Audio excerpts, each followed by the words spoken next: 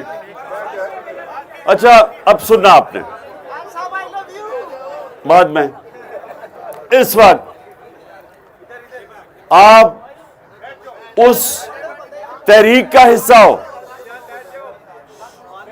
خاموشی, آپ اس تحریک کا حصہ ہو جو پاکستان میں حقیقی آزادی کی جدوجہد لڑ رہا ہے. آزادی 1947 میں ملی تھی انگریز سے. اب جو ہم نے آزادی لینی ہے, یہ جو اوپر قبضہ گروپ اس ملک کو غلام بنا کے اوپر بیٹھ گئے ہیں, یہ اب دوسری حقیقی آزادی کی اب جدوجہد میں آپ سب شامل ہیں. اب حقیقی آزادی ہے کیا؟ سنو دیکھیں, آپ نے یہاں سے جب جائیں گے آپ کو پیمفلٹس ملیں گی, مل گئی ہیں. آپ نے یہ پیغام جس طرح آپ تبلیغ کرتے ہیں, آپ نے یہ پبلک کے پاس لے کے جانی ہے اپنے علاقوں کے اندر. مقصد کیا ہے؟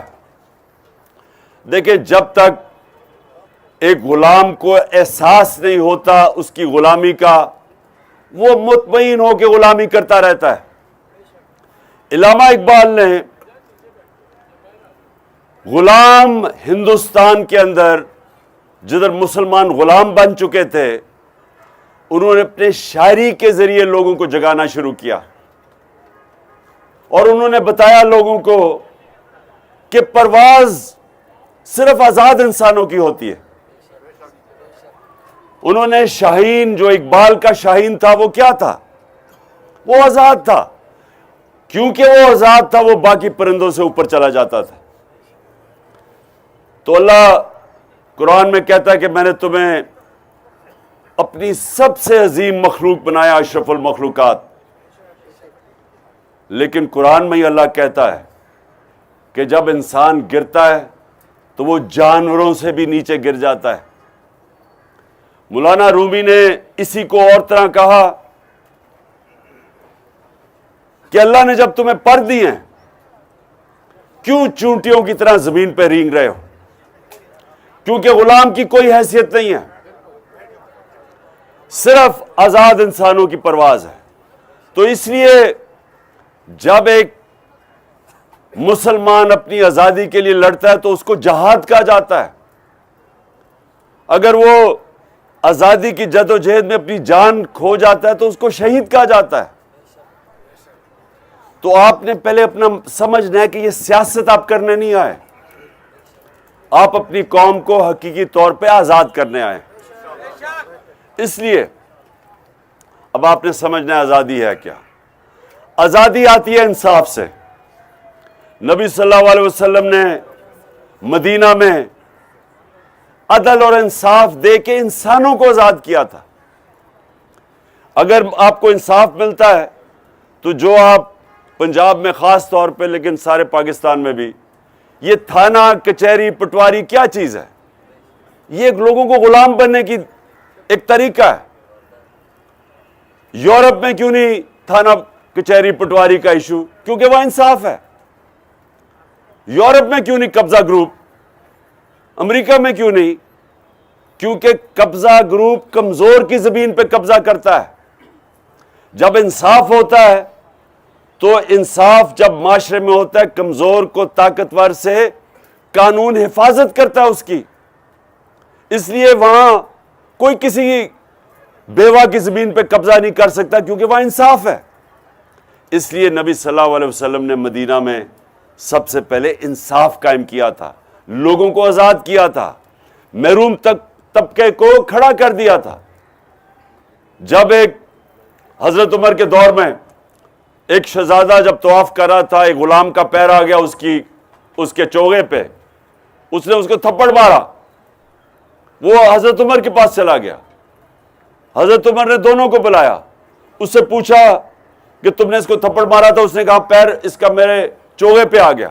غلام کو کہتے ہیں واپس اس کو مارو. وہ شہزادہ اسلام چھوڑ کے چلا گیا. لیکن انصاف وہ ہوتا ہے جو کمزور, کوئی طاقتور کمزور کے اوپر ظلم نہیں کر سکتا, برابر کر دیتا ہے, انسانوں کو موقع دے دیتا ہے اوپر آنے کا. یہاں سے آپ یورپ کیوں جاتے ہیں؟ کیوں لوگ ویزے لے کے, چیزیں بیچ کے, کئی بیچارے کشتیوں میں بیٹھ کے ڈوب جاتے ہیں راستے میں یورپ پہنچنے کے لیے؟ کیوں جاتے ہیں؟ کیونکہ وہاں انصاف ہے. جب انصاف ملتا ہے لوگوں کو تو جو محنت کرتا ہے وہ اوپر آ جاتا ہے, وہ معاشرہ اوپر چلا جاتا ہے. جب انصاف نہیں ہوتا تو صرف طاقتور اوپر بیٹھا رہتا ہے, کمزور سارا دن محنت کرتا رہتا ہے, وہ اوپر نہیں آ سکتا. یہ جو ہمیں اللہ حکم کرتا ہے, اللہ ہمیں حکم کرتا ہے کہ نبی کے مثال سے سیکھو, ہماری بہتری کے لیے, کیونکہ وہ دنیا کی تاریخ کا سب سے بڑا انقلاب آیا تھا مدینہ میں. وہ جن کی حیثیت نہیں تھی انہوں نے دنیا کی امامت کی. تو آج بھی پاکستانیوں نے, اگر ہم نے اٹھنا ہے, یہ جو ہم بھکاریوں کی طرح پیسے مانگتے ہیں, قرضے لیتے ہیں, ذلیل ہوتے ہیں, ہمارے لوگ باہر بیچارے نوکریاں کرنے جاتے ہیں کیونکہ یہ نوکریاں نہیں ہیں, وہ اس لیے کہ ہمارے ملک میں انصاف نہیں ہے. تو یہ جو جنگ ہے, یہ آزادی کی جنگ اصل میں انصاف کی جنگ ہے. انصاف آزاد کرتا ہے. کسی بھی جس معاشرے میں انصاف ہو, بڑے بڑے ڈاکوں کو NRO نہیں مل سکتا. کہیں یورپ میں نہیں ملتا, امریکہ میں کہیں نہیں ملتا جدھر انصاف ہوتا ہے.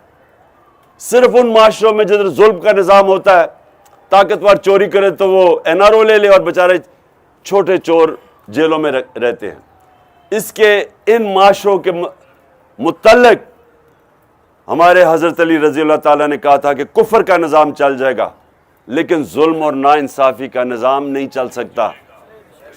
اور دوسری, ایک منٹ ٹھہرو, اور دوسری چیز انسان آزاد کیسے ہوتا ہے؟ اندرونی طور پہ ہمارے نبی صلی اللہ علیہ وسلم نے جو اندر ہمارے بت ہیں, سب سے بڑا بت خوف کا بت ہے. لا الہ الا اللہ انسان کو آزاد کرتا ہے, کیونکہ وہ آپ دعویٰ کرتے ہیں کہ اللہ تیرے سوا کوئی خدا نہیں ہے. تو جو خدا ہم سمجھتے ہیں کہ پتھر کی مورتیوں کو وہی بت ہوتے ہیں, یہ بت نہیں. کوئی چیز جو اللہ کے سوا اس کے سامنے آپ جھکتے ہیں وہ بت ہے. سب سے بڑا بت خوف کا بت ہے. ظلم کے خوف سے, یزید کے ظلم کے خوف سے کوفہ کے لوگوں نے حضرت امام حسین کی مدد نہیں کی. پتا تھا وہ رائے حق پہ ہے. جو ظلم ہے وہ غلام بنا دیتا ہے انسانوں کو, اور خوف کا بت جب اس کے سامنے جھکتے ہیں غلام بن جاتے ہیں لوگ. تو لا الہ الا اللہ وہ بت توڑ دیتا ہے کہ اللہ تیرے سوا ہم کسی کے سامنے نہیں جھکتے. انسان اپنی آزادی کا دعویٰ کرتا ہے. اور یہ جب اللہ کہتا ہے زندگی موت میرے ہاتھ میں ہے, سب سے زیادہ تو موت کا خوف ہے, تو جب اللہ کہتا ہے میرے ہاتھ میں ہے, کوئی آگے پیچھے نہیں کر سکتا وقت, تو اصل میں وہ آپ کو آزاد کر رہا ہے اس خوف سے جو سب سے بڑا خوف ہے. پھر دوسرا خوف کیا ہے؟ ذلت کا, کہ جی مجھے وہ ذلیل کر دیں گے, میرا یہ کر دیں گے, مجھے یہ جس طرح یہ سارے بیٹھ کے ہر روز میری تعریفیں کرتے ہیں ٹی وی پہ, سنا کرو ان کو. سنو, اگر صرف طاقتور پیسہ خرچ کر کے عزت کما لیتا تو ابھی نواز شریف سب سے زیادہ عزت والا آدمی ہوتا یا زرداری ہوتا. سڑکوں میں نہیں نکل سکتے. وہ لندن میں مہنگے ترین علاقے میں بیٹھا, ہر روز اس کو گالیاں پڑ رہی ہوتی ہیں, کیونکہ عزت نہیں ہے. عزت اوپر والا رکھتا ہے, جتنا مرضی پیسہ آپ کے پاس ہو, اور نہ ہی آپ کو کوئی ذلیل کر سکتا ہے. یہ یاد رکھیں کہ جو مجھے خوف ہوتا ہے نا جی اس نے مجھے ذلیل کر دیا, کوئی آپ کو ذلیل نہیں کر سکتا اللہ کی اجازت کے بغیر. اور وہ آپ اپنی اعمال کی وجہ سے اپنے آپ کو ذلیل کرتے ہیں, اعمال کی وجہ سے عزت ملتی ہے. تو پھر اس سے بھی آزاد ہو جاتا ہے کہ جی مجھے کوئی ذلیل نہ کر دے. یہ بھی بڑا خوف ہوتا ہے. میں جب کھلاڑی تھا, کرکٹ کھیلتا تھا, تو کئی کھلاڑیوں کو ہارنے کا خوف ہوتا تھا کہ میں ہار نہ جاؤں, کیونکہ اتنا زیادہ ہارنے کا خوف تھا, ان کو جیتنا ہی نہیں آتا تھا. جو انسان ہارنے کا خوف رکھتا ہے وہ جیت نہیں سکتا. جو بڑا بزنس مین وہ بڑا بن ہی نہیں سکتا, اس کو اگر نقصان کا خوف ہو کہ جی میرا نقصان نہ ہو جائے, وہ کوئی رسک ہی نہیں لے گا. جو فوجی موت کا خوف ہوگا اس کو کوئی تمغہ ہی نہیں ملے گا, کیونکہ وہ لڑے گا کیسے اگر اس کو موت کا خوف ہے. سو یہ جو خوف ہے مرنے کا, میری یہ ذلیل نہ ہو جاؤں, اور پھر تیسرا کہ میری رسک نہ چلی جائے. اب یہ کئی جگہ یا پولیس اور رینجرز نے, پتا تھا عورتیں ہیں, پتا تھا کہ ہمارے لوگ ہیں, فیملیز آئی ہوئی, ان کے اوپر انہوں نے ٹیئر گیسنگ کر لی. ان کا ضمیر بتاتا ہوگا ان کو, اگر ان کا ضمیر زندہ ہو, کہ یہ آپ غلط کر رہے ہیں. نہ آپ کو قانون اجازت دیتا ہے.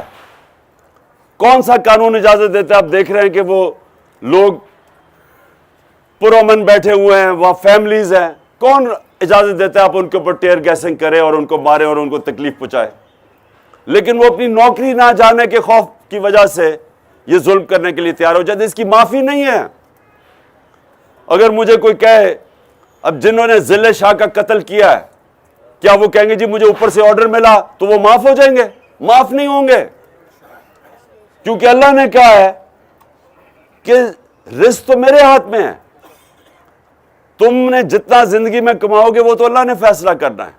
آزاد کر دیتا ہے یہ نوکری کی غلامی سے, کہ نوکری بچانے کی وجہ سے جو جو لوگ اپنا ضمیر بیچتے ہیں, اس کی معافی نہیں ہے. کہ میں کہوں جی ایک بڑا جرمنز کے ایک بڑی ٹرائل ہوئی تھی دوسری جنگ عظیم کے بعد, جس کو نیورنبرگ ٹرائل کہتے تھے. وہاں بڑے آفیسر نے کہا جی ہمیں تو اوپر سے حکم ملا تھا اس لیے ہم نے یہ ظلم کیا, ہم نے یہ لوگوں کو مار دیا. ان کی معافی نہیں ہوئی. انہوں نے کہا تمہارا ضمیر تمہیں بتا رہا تھا کہ تم غلط کام کر رہے ہو, قتل کر رہے ہو, تو میری اجازت نہیں ہے اس کی. اگر آپ کو آرڈر بھی ملتا تو اس کو آپ کو فالو نہیں کرنا.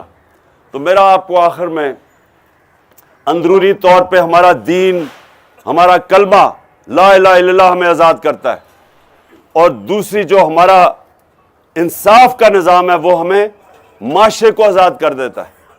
تو ہماری جدوجہد تو ہے اس وقت انصاف کے لیے, اور ہمیں اپنے ملک کو, یہ جو اوپر چور مسلط کیے گئے ہیں اور ہمارے اوپر یہ سارا ہر قسم کا تشدد کیا جاتا ہے کہ ہم ان کو تسلیم کر لیں, ہم کبھی ان کو تسلیم نہیں کریں گے.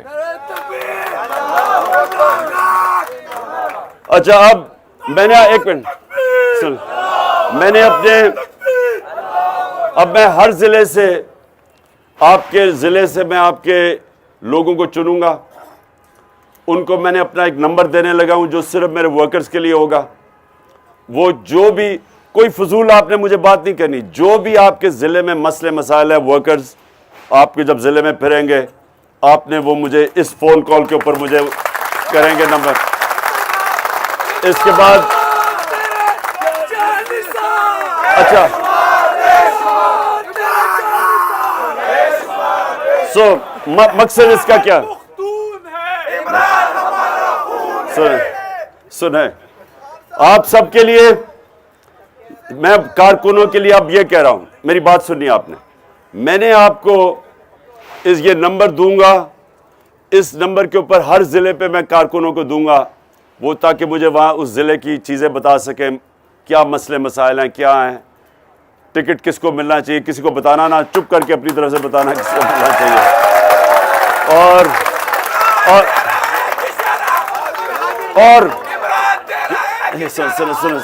سنیں ٹائم, روزہ کھلنے لگا ہے, سنیں,